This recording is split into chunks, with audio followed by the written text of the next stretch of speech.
అప్పుడు మొట్టమొదట ఒక కోరిక కలిగినప్పుడు అన్నీ తనలో అణిగిపోయినవాడు అన్నిటినీ సృష్టిద్దామన్న కోరిక మొదట వచ్చిందే, ఆ కోరిక ఒక రూపాన్ని ధరించి నిలబడితే అది అమ్మవారు మహామాయాస్వరూపిణియే. అప్పుడు తత్వతః మీరు దుర్గమ్మనండి, లలితా త్రిపుర సుందరనండి, శారదనండి, ఆమె మాత్రం ఆ రూపమే. అటువంటి చిన్మయ స్వరూపం, అద్భుతమైనటువంటి స్వరూపం దుర్గమ్మ యొక్క స్వరూపం.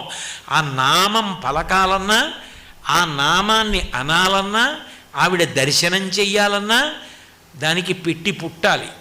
ఆ అనుగ్రహం ఉంటే ఆవిడ నామం పలకగలుగుతాం. ఆ తల్లి అది మనకి నేర్పడం కోసం ఆవిడే గురుస్వరూపంగా భూమి మీదుగా బయలుదేరొచ్చింది.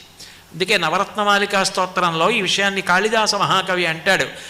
ఆయన అమ్మవారి యొక్క వైభవాన్ని చెప్తూ